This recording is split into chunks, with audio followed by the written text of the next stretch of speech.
యోహాను సువార్త. అపోస్తలుడైన యోహాను ఈ సువార్త రచన రాశారు. అయితే ఇది క్రీస్తు శకం 90 నుంచి 100 లోపు మధ్యలో రాయబడింది. యెరూషలేము నాశనం తర్వాతే రాయబడింది. యోహాను సువార్త యోహాను గారు ఎవరంటే ప్రియమైన యేసుప్రభువుకు ప్రియమైన శిష్యుడు. ఆయన ఈ సువార్త రచన ఎందుకు రాశారంటే, ఆనాడు యేసుక్రీస్తు వారు శరీరధారిగా రాలేదని చాలామంది అబద్ధ ప్రవక్తలు లేచి యేసు దేవుడిని దేవుని కుమారుని ఒప్పుకోవట్లేదు, దేవుని కుమారుడు అనగా యేసుక్రీస్తు శరీరధారిగా రాలేదని చెప్పడం జరిగింది. అది అందుకు యోహాను సువార్తని మొదటి యోహాను పత్రికని, రెండో యోహాను పత్రికని, యోహాను రాసిన 3వ పత్రికని కూడా కలిపి చదివితే మనకి విషయాలు అర్థమవుతాయి. కాబట్టి యేసు క్రీస్తు కాడని ఎవరైతే ఒప్పుకోడో వాడు అబద్ధికుడు అని చెప్పడం జరిగింది. అందుకనే ఆయన ప్రత్యేకించి ఆయన పొడవటం అనగా సైనికుడు యేసుప్రభువుని పొడవటం, అందులో రక్తం నీళ్లు కారిని అని ఆయన సాక్ష్యం ఇవ్వటం, ఈ విషయాన్ని హైలైట్గా చెప్పడం జరిగింది.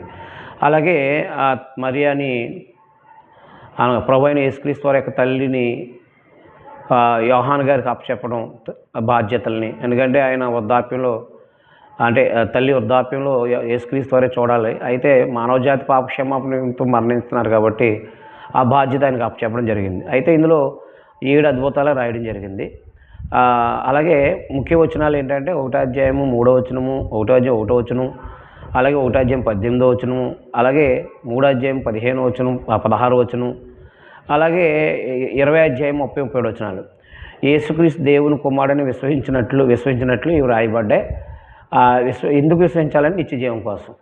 అందువలన శరీరధారిగా వచ్చిన యేసు జగత్తుకు ముందు తండ్రి దగ్గర దేవుని దగ్గర దేవుడై ఉన్నాడని, ఆయన శరీరాన్ని ధరించుకొచ్చి గొర్రెపిల్ల అనగా మనందరి పాపక్షమాపణ గొర్రెపిల్లగా సిలువలో మరణించబోతున్నారని, లోక పాపాన్ని మోసుకొని దేవుని గొర్రెపిల్ల అంటే ప్రపంచానికి యేసుప్రభువు వారి యొక్క బలిగా అవ్వబోతున్నారు మానవజాతి పాపక్షమాపణ కోసం.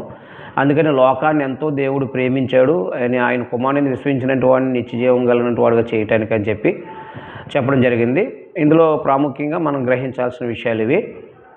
అలాగే ఆయన సిలువలో మరణించడం, సమాధి చేయడం, తిరిగి లేవడం జరిగింది. ఇందులో చాలా ప్రాముఖ్యమైన విషయాలు యోహాను సువార్త 4వ అధ్యాయము, అలాగే 17వ అధ్యాయము ప్రార్థన, 14వ అధ్యాయము ఇవి చాలా ప్రాముఖ్యమైన అధ్యాయాలు. ఏదేమైనప్పటికీ యేసుక్రీస్తుని దేవుని కుమారుడుగా విశ్వసించినట్టు వాడికి నిత్యజీవం పొందుతాడని ఈ యొక్క యోహాను సువార్త యొక్క ముఖ్య ఉద్దేశం రాయబడింది. ఇది గమనించాల్సిందిగా ప్రభుపేట మనం చేస్తున్నాను.